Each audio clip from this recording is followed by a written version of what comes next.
Hey there! In this video I'm gonna talk about Truer Than You. It's a visual novel developed by Transcenders. I wrote the soundtrack for it and I got to work with my favorite singer and good friend Susanna Lundgren again. We first started working together on Pinouts in 2015 and I've done many collaborations since then. Among them was the end credits song The Blood of an Innocent from Transcenders' first game, Knife Sisters. That experience made game designer Bobby A. Sand want to have more of Susanna in Truer Than You, and I couldn't agree more. We spent a good amount of time discussing how to make several vocal pop songs fit into a visual novel. For obvious reasons, you can't have vocals going in the background music when the player is supposed to read a lot of text and make choices on what to say. After a while, we settled on having vocals in the menu/theme music of the game, and to have a dynamic end credits song that is different depending on what choices you make in the game. So you get different verse vocals depending on which characters in the game you decide to start a relationship with. And you get a different musical genre depending on what type of choices you made. The menu song is called Void and has lyrics that Susanna wrote, and the end credits song is called Flowers and has lyrics that I pieced together from dialogue and other text in the game that Bobby wrote. I will talk about all of this in this video and show some of the process behind it.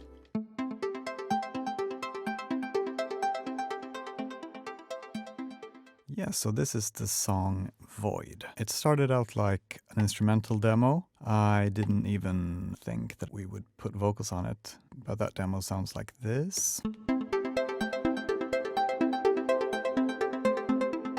Which is very similar to the finished track. There's the outro part here where it starts changing chords.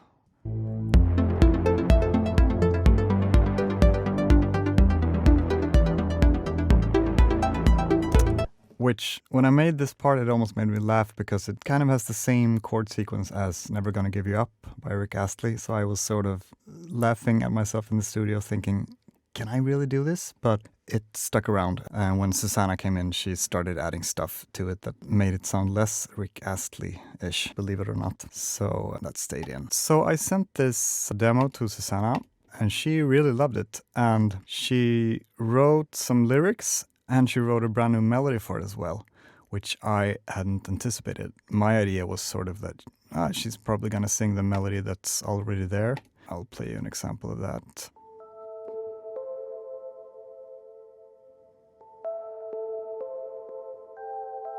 Yeah, so I thought she's gonna use that as a main melody, but she wrote a brand new one, which then made this melody into a counter melody, which was a really nice touch. And that sort of made me like the song more because I wasn't super attached to it, to be honest, as an instrumental. But she really brought something new into it. And I'm gonna play some of her demo vocals that she recorded just straight into her phone in her kitchen. It's a pretty neat recording, actually. Her singing is really good here.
So this is the part where the other melody comes in and just acts as a counterpoint, which I thought was really cool.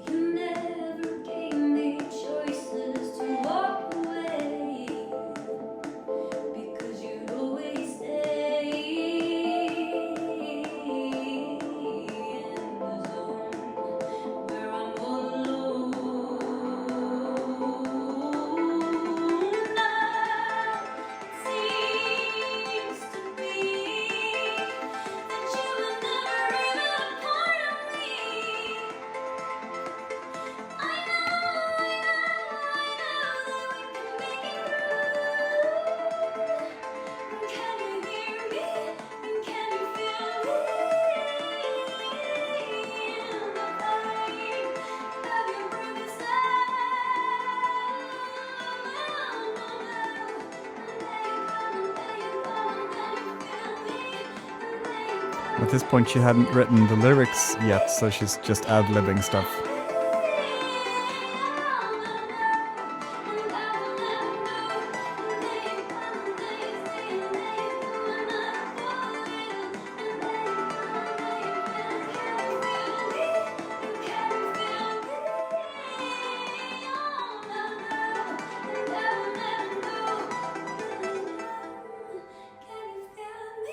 She had this idea of the vocals sticking around until the very end, like we ended up doing. So that was kind of cool. But yeah, this is, I mean, the song starts out with this arpeggio. And that was something that I intended to switch out, like to a hardware synth or something later on. And I actually tried to do so, but it's one of those things where it just stuck too much as a core element of the song, so we kept it in. Kind of a basic sound, but I quite like it. It has some kind of plastic quality to it. But yeah, let's listen to it for a little bit, and I'll go through the other sounds as well.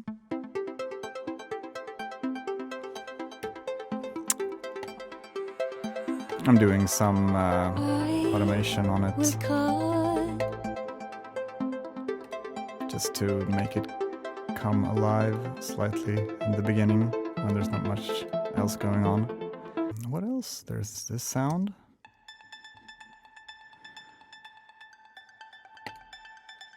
It's like a high-pitched arpeggio thing, quite monotonous, that I think I used because I didn't want to use normal hi-hats in the song, so I used a couple of other instruments instead. This one is all the way to the right, pretty wet, lots of reverb and delay, and then there's this other one all the way to the left that is all dry and sounds sort of chip-tuney. It's just a short square wave sound. So those two in combination sound like this. And then there's an arpeggiator on this one. That sort of makes it less monotonous as times go by, but I just played some random notes into it and quite liked that it was sort of moving around, creating something not too repetitive. And then there's this sound over here that I named Helicopter, because it's one of those sounds that I like to make. I use this type of sound in Pinout and Teardown as well, where it's like a bass line, but I EQ it very aggressively to get this sort of thing. It's like a pretty typical EDM type sound. I would say it's super side-chained here by the kick to get that pumping feeling. And then there's a sound that I call rakapparat, which is Swedish for razor. So it has this type of sound, also a bass sound that is high-passed. It's an Alchemy sound that I put some pretty gnarly decapitator distortion on. And super wet as well, reverb and delay. Sort of helps the bass line out. We can listen to the bass sound as well and listen to the two in combination. Bass sound is also decapitated, a bit of high and low cut.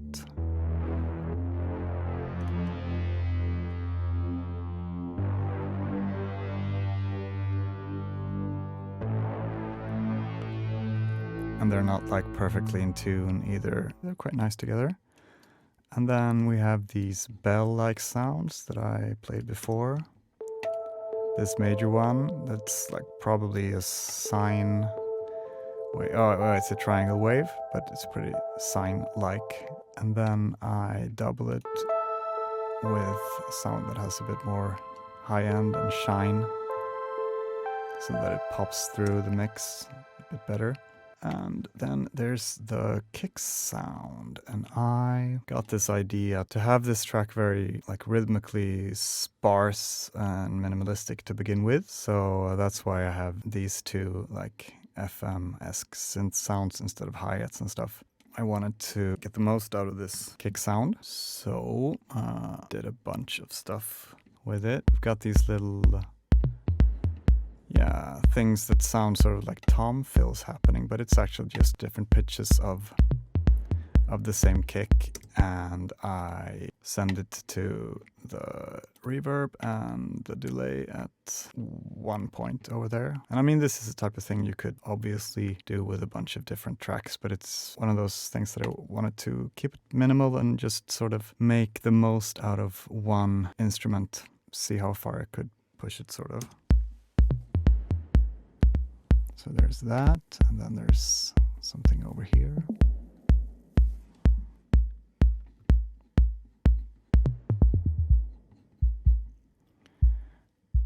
Yeah, and then it's low passed, and I have this pull tech on it. See, I don't think it's even doing that much, just some bass boost at 60. At this part here, the kick goes into this heartbeat rhythm, and that's actually inspired by the 10cc song I'm Not in Love, that I think is really great. So it's just a very subtle nod to that song. You keep me in the light. Let's wait with this outro part over here, and let's have a look at the vocals. So we got some lead vocals that have a bunch of processing on them. I got this Teletronics LA2, very classic compressor. It isn't doing much here in the beginning. As you can see, the needle is very stable. But then when we get to some louder singing, it starts working. Over here, pushes it pretty hard. And then the pull tech again, where I add a lot of 5K. It makes it very present and nice, I think. And I'm just cutting some low end and adding some low mids to it. And then I think there's a section where I use the beat breaker as well. Can you hear me? Can you feel me? Can you hear me? Can you feel me? Mixing it in gradually at the very end. Then we can listen to some of the choir parts by themselves. I'm torn between the places that you never show. Now it seems to be. Ooh, now it seems. So here we went for this to have the harmony vocals in fifths, which is pretty unusual. It makes it sound kind of Gregorian or Renaissance, which I thought was kind of cool. What else? You were never even a part of me. Yeah, it's the same melody but an octave lower. I know that we can make it through. We had some vocoder here as well. Now it seems to be that you were never even a part of me. And at this point, she's also doubling the bell melody with ooh vocals. I know that we can make it through. And so here we get into some more traditional kind of harmony vocals with thirds and stuff. I know that we can make it through. Can you hear me? Back to fifths and stuff. And then towards the end, we actually added this end part pretty late in the process, because we recorded the main vocals and all the harmony vocals in my studio here in Malmö, and then we decided to add some extra stuff later on. So Susanna recorded it from her apartment in Gothenburg. I think it's just recorded on her phone or something. Let's listen to it. A bunch of distortion and stuff from the Decapitator once again. But then I do this kind of neat little thing where I send like the very end of phrases to the delay here, which makes it come out dry, like without the distortion.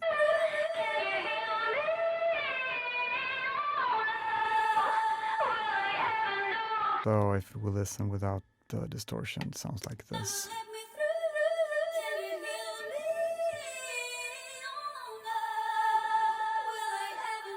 And then we add some extra things over here. Yeah, where I used the little altar boy to pitch it down an octave to give her this chopped and screwed kind of vocals. And then this little thing over here gives some extra focus to one phrase. And then we start looping her vocals here. Can you feel me? Can you hear me? Can you feel me? Can you hear me? Can you feel me? This was also based off of Susanna's demo idea, where she wanted these looping vocals at the end. And then there's a couple of reverse tail sounds, like reverb tails and stuff. So this one is pitched down and the other ones are faded up. But yeah, let's have a look at the end part over here. So let's listen to the whole percussion part of it.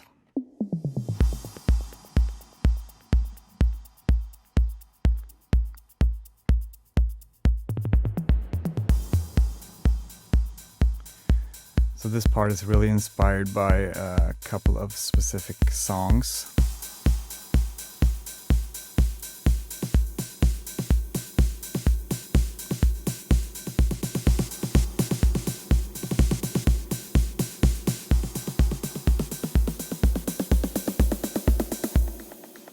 So I used a bunch of very classic 808 and 909 sounds. This cymbal isn't actually from an 808, but it has that kind of sound.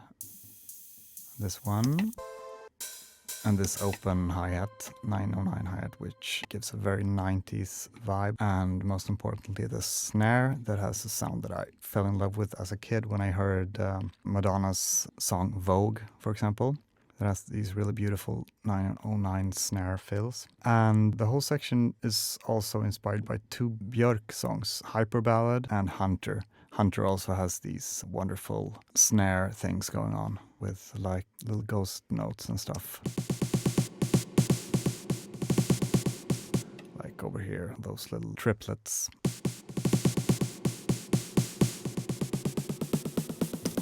And then I pitch it up towards the end, which is something you would do manually on a real 909. Just turn the knob and you get that effect. Yeah, and then there's shaker and crash, but they're very basic sounds. Just, yeah, crash with lots of delay. Also a very, very 90s thing to have. Ooh, now it seems to be that you were never even a part of me.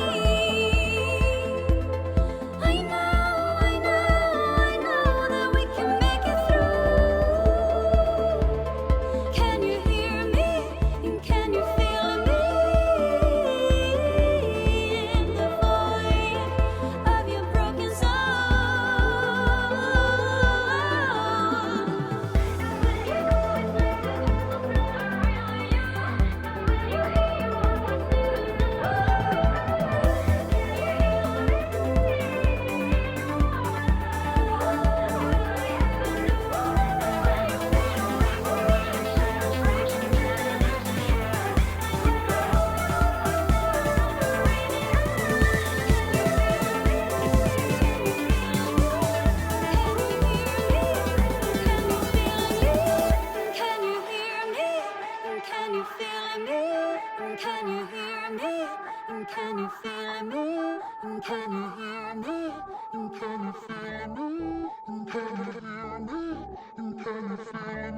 Yeah, I think that's about it for this one. Moving on to Flowers.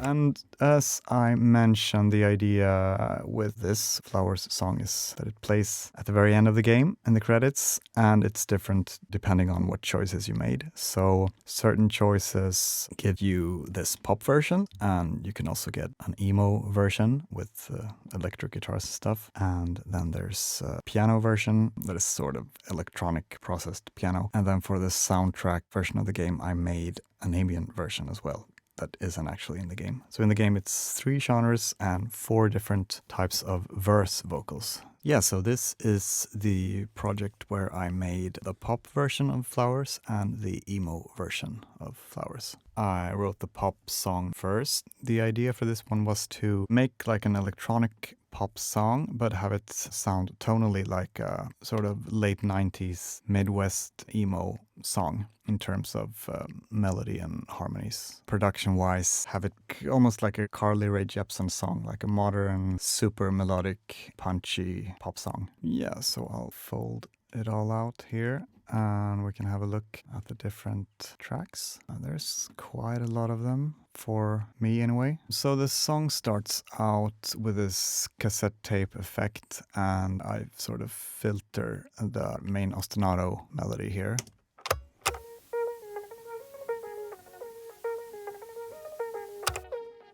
And then it opens up into stereo, not as heavily low-passed and high-passed. And this little ostinato thing here that's playing goes throughout the whole song. It's like the foundation of the song, you could say.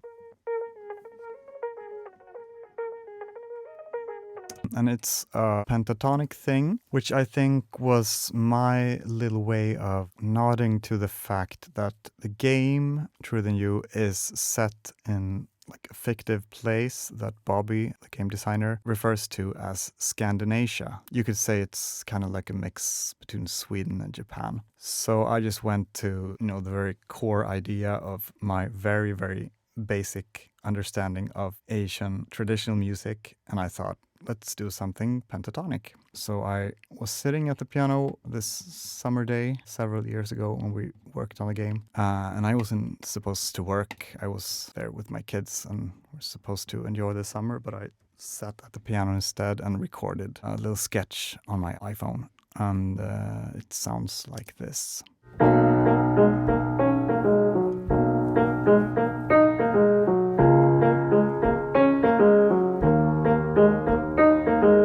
So the ostinato thing is there and the bass line is there. I like the idea of having it start not on the root note but jag får tänka efter lite. Pom. Fan blir det?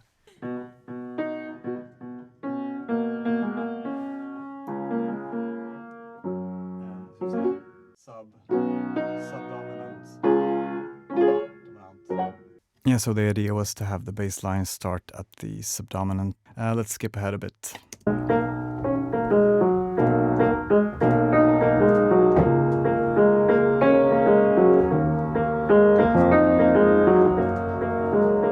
Yeah, there it is, the tonic. I'm skipping ahead again. Let's see what happens. Just sort of ad-libbing. But there's something that happens a bit later that's relevant to the finished song, actually. Oh yeah, this is where I got the idea for the counter melody that, well, what ended up being the counter melody that comes in later.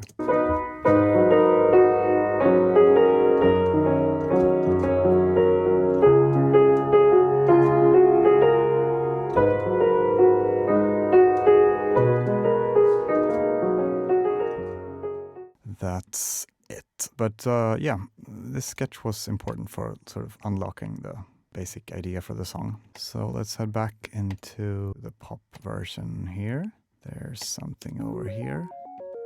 Yeah, this sort of chip, toony counter melody that goes through the chorus.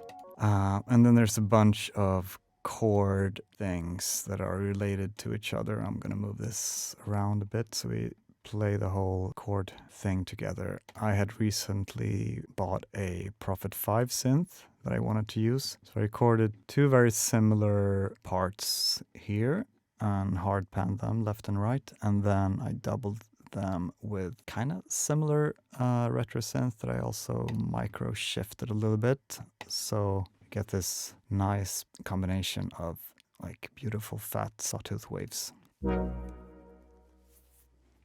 It's very short in the beginning, and then I sort of turn the knobs up, like the decay or sustain or whatever.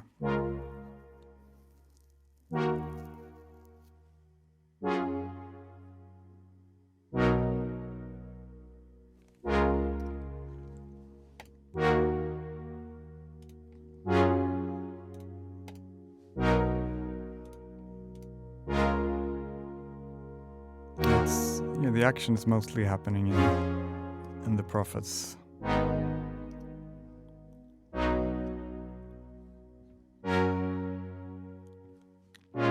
You can really hear the detuning here on this chord. I think it's quite cool with this decay here. That's really spicy. Over here we get to the pre-chorus, and no, it's the chorus actually, where I only use the retro synth because there's so much else going on that I wanted to have it a bit more simple over here. Then there's this bass thing that is playing like a little riff, and then there's long pauses in between. So in context, it sounds like this. You know it's just a game. The setting sun that made. And by itself.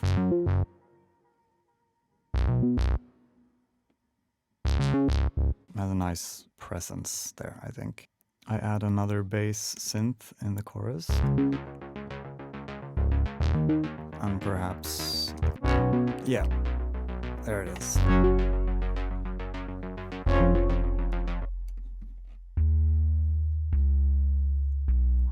I add an insane amount of high frequencies to get it to cut through, and I use this culture vulture as a distortion.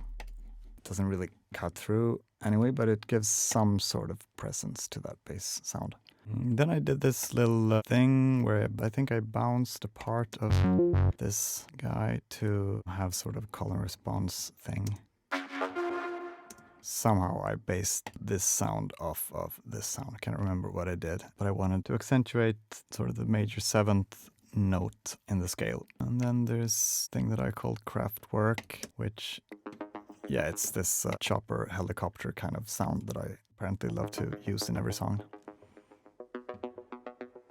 So it sounds like that. And let's see what it sounds like when it starts playing chords. Less like Kraftwerk. More like EDM kind of sound. And here it actually sounds Kraftwerk again for some reason with this bright major chord. And there's a bunch of percussion.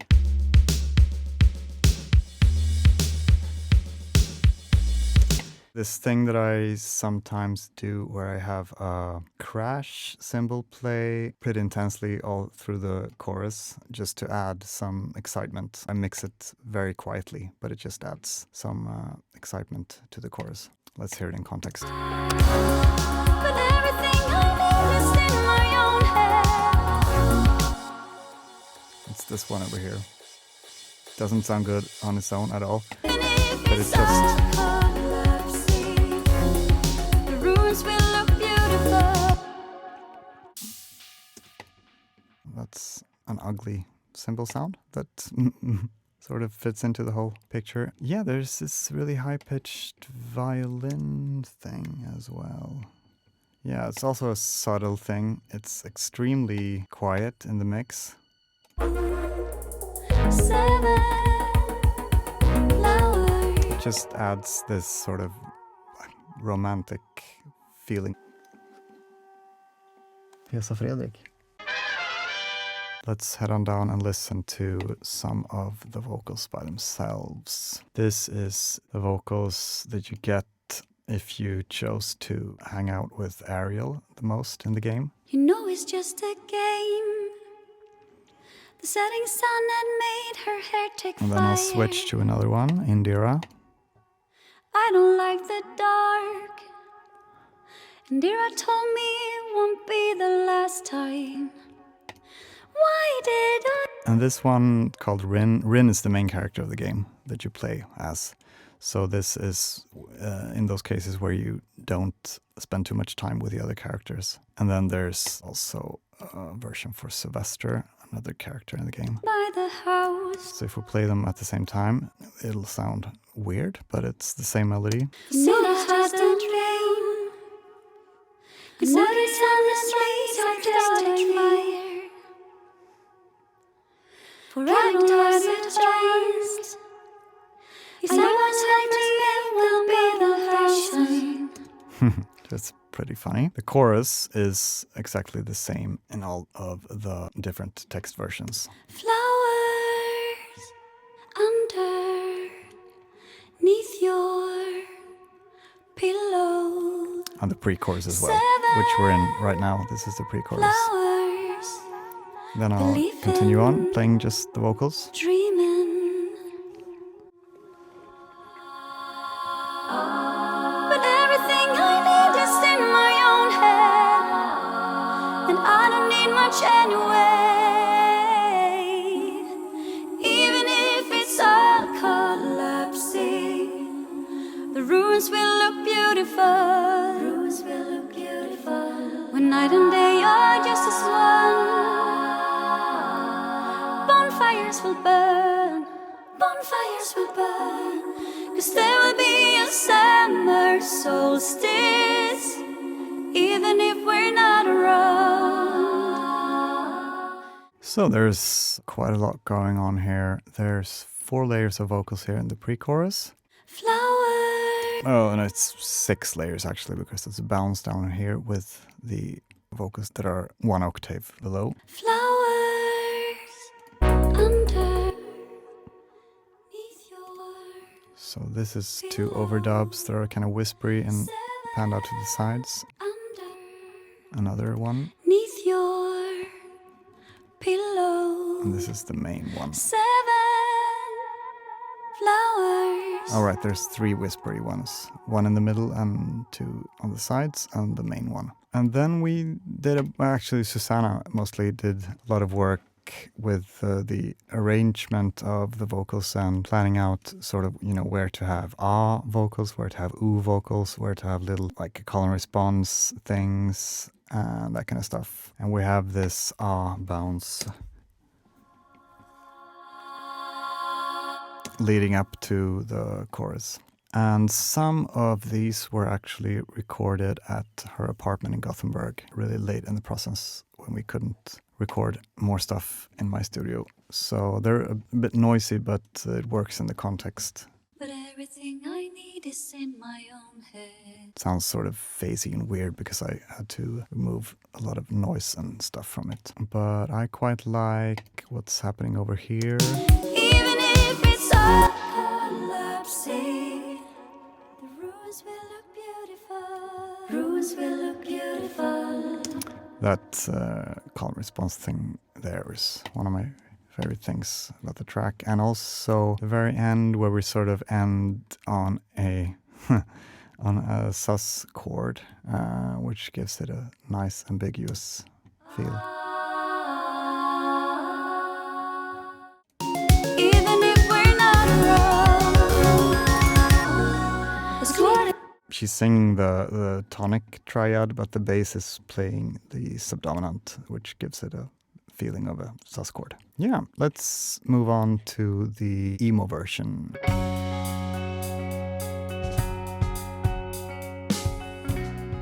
As I mentioned, the pop version and the other versions are meant to sound tonally like mid-late 90s emo, because that's what I listened to when I was a teenager. Bobby also really likes that type of stuff, so we decided to do like a homage to that time period. The emo version is inspired by like Jimmy Eat World and The Promise Ring and The Van Pelt, and also, perhaps most importantly, by a couple of female-led emo bands that I really loved, like Raina Maria and Jejune. So I thought it was cool to have Susanna's vocals combined with this type of background music. So it's a bunch of electric guitars, acoustic guitar, drums, electric bass, and some organ, which is probably sort of like a Jimmy Eat World influence, because on their album Clarity that I listened to a lot, they sort of evolved the genre very much away from just, bass guitars and drums. So it's a small nod to that. But let's listen to it instrumentally for a bit.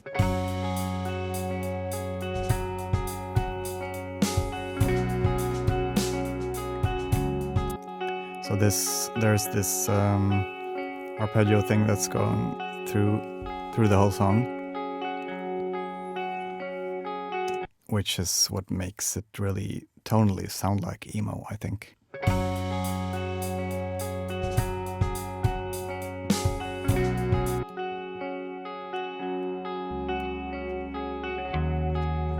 So it's mostly the bass that's making the harmonic changes, which I think is a typical thing for the genre. Oh, here's some more guitar.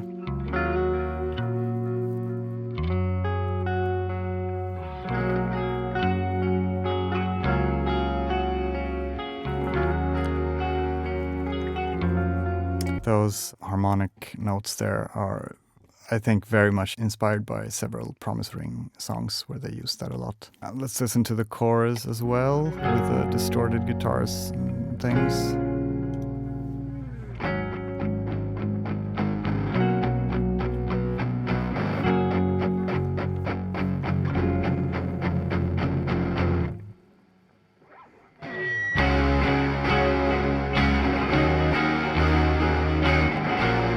Just starts chunking along and add some acoustic guitars over here.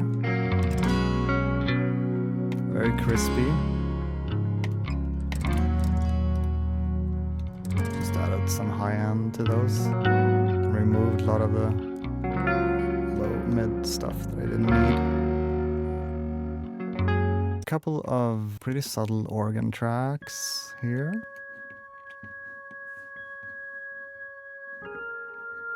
Not a lot happening, but it adds to the overall feeling. And towards the end, I also play a Moog thing, which is more like a nod to power pop, like the Cars and that kind of stuff. But they also influenced a bunch of emo bands like the Get Up Kids, for example. So it's that kind of Moog melody.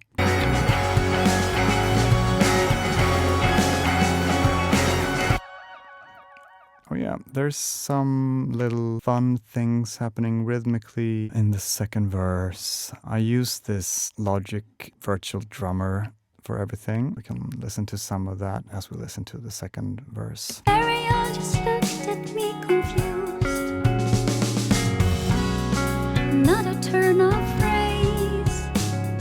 You've always got to trust the unexpected. Over here, for example. Trace the which makes it sound less like 90s emo and more like somebody wanting to be Steely Dan or something, but that's not a bad thing in my book.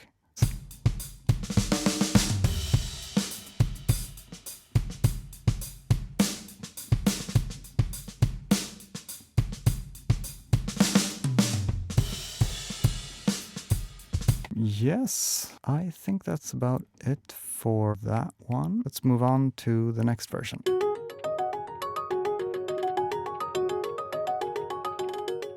Alright, so here we are in the piano version of the song Flowers. This was intended to be like a piano ballad, but that didn't work out. I have a bunch of sketches down here.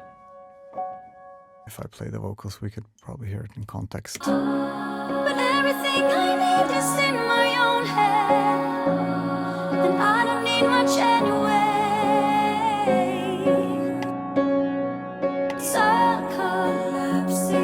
Sort of like a Don't Stop Believing kind of version. But I like the sound of my piano. It's like my, I think it's my white upright piano. But I didn't like the way the song turned out, so I decided to do a sort of experimental piano version instead. And have this arpeggio beat breaker kind of thing. So this is the foundation of the track, this piano.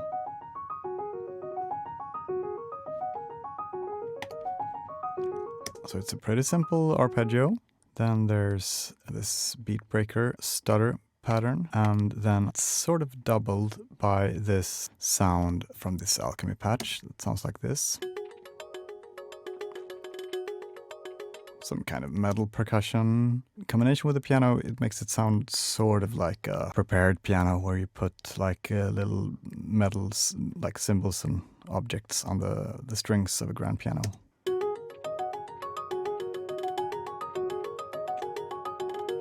And they play pretty much the same thing in the beginning, and then they differentiate a bit further on.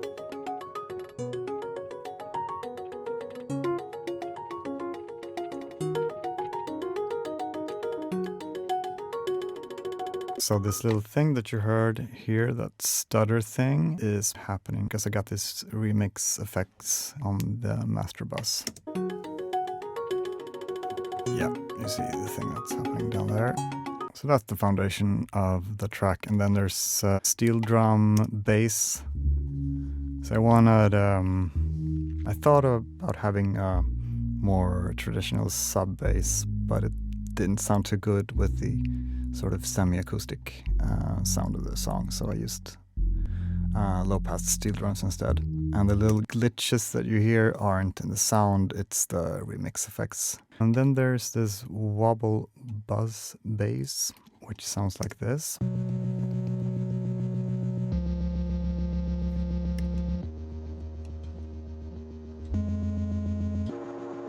I'm messing with the sound a bit. This was intentionally made to sound like sort of early 2000s pop electronica, like Postal Service and Danish band Efterklang and that kind of stuff. Together with the vocals, it sounds like this. Flowers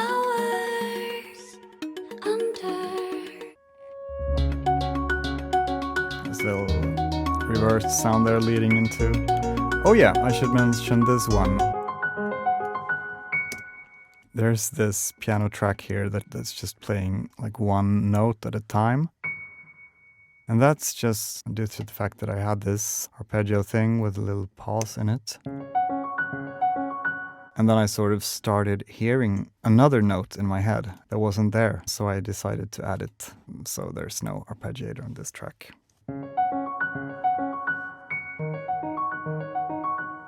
I can play this last part with the vocals. I should just mention that everything is processed through these remix effects and the vocals aren't supposed to be treated that way. In the game engine, they're played from FMOD, which we'll have a look at later. This is only supposed to affect the instruments, but let's hear it anyway. Might be a cool surprise. But everything I need is in my own head, and I don't need much anyway. Even if it's all collapsing, Yeah, that kind of stuff happens. rooms will look beautiful. When night and day are just as one.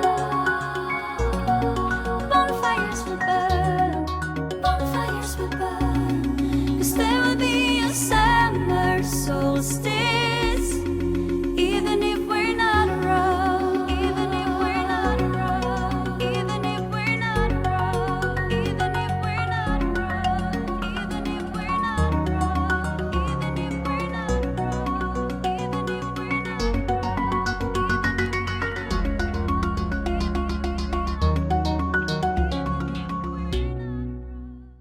Yeah, there we go. Moving on to the last version.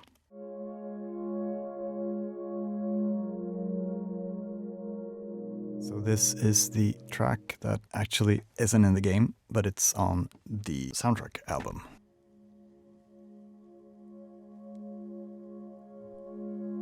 What have I been through? A new reality or just a dream?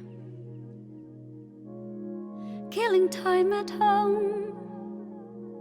I always hope to make a big impression. I should mention that all these versions have the exact same bounce of the vocals, so you have the same treatment on the vocals, like the same EQ and reverb and delays and everything. You would normally mix these vocals very differently in these different genres, so that was one of the little fun exercises that I set up for myself to make all the different versions sound good despite having the same treatment on the vocals.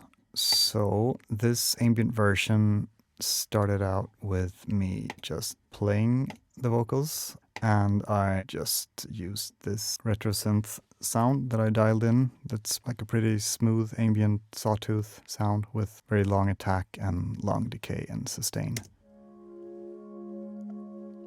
And I just improvised through the whole song. What have I been through? A new reality or just a dream? Killing time at home. I always hope to make a big impression.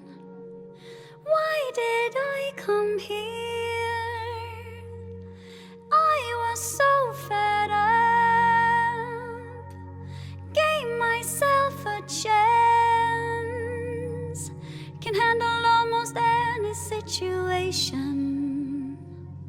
Flowers underneath your pillow.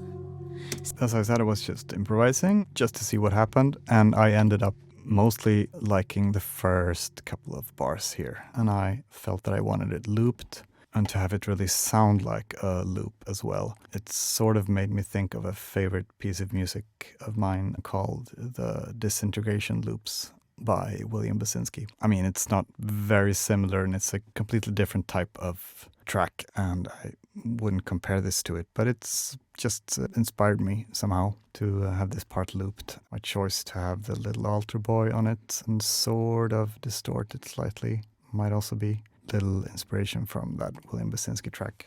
So it sounds like this when it's looped, and then there's this little tail that I reversed, I think, that leads into the whole thing.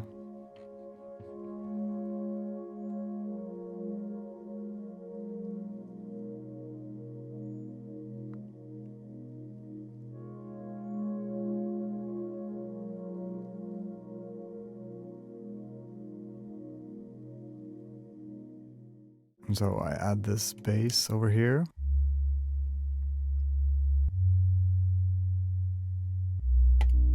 Just a pretty regular sub bass, but not playing super low notes. Then I add 2 more sounds over here.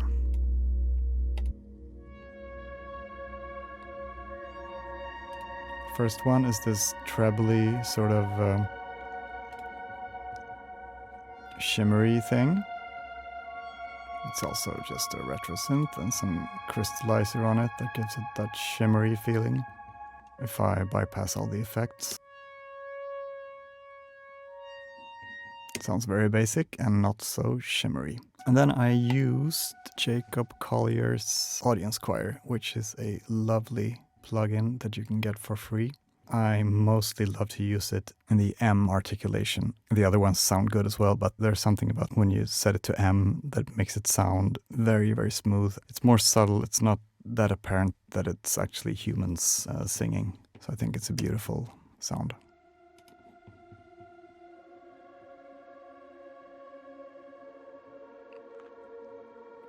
So there's only plate reverb and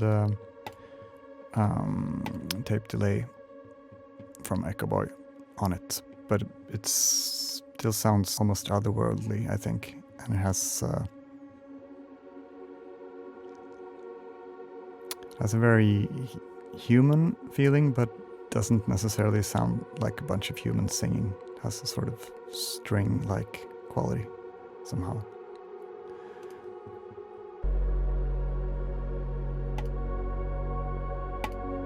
As far as the composition goes, I decided it's tricky to do ambient music with vocals on it. That's not usually the case, not for me anyway. But I had this loop thing going in the verse, and then for the chorus, I decided that I wasn't gonna follow any of the chord changes from the original song because it didn't sound good. So I'm just resting on the F sharp note here, the tonic of the song, which makes it sound like this. But everything I need is in my own head, and I don't need much anyway, even if it's all color. So there's lots of harmonic changes in the vocals. But everything I need is in my own head, and I don't need much anyway. Even this chord that's actually outside of the key. Well, it's the major chord on the second note of the scale, but it works well with the tonic, the root note of F sharp either way. But everything I need is in my own head, and I don't need much anyway, even if it's all collapsing. The ruins will look beautiful. When night and day are just as one. Bonfire bonfires will burn, bonfires will burn, 'cause there will be a summer solstice, even if we're not around. How did I free myself? Something made me finally break away. Yeah, and then it goes on with the second verse and the last chorus that is slightly longer, but not much new happening in the music. It's just a very calm, ambient ending to the song and to the album itself. It's the last song on the album. Yeah, that's about it. Let's have a look at the FMOD project.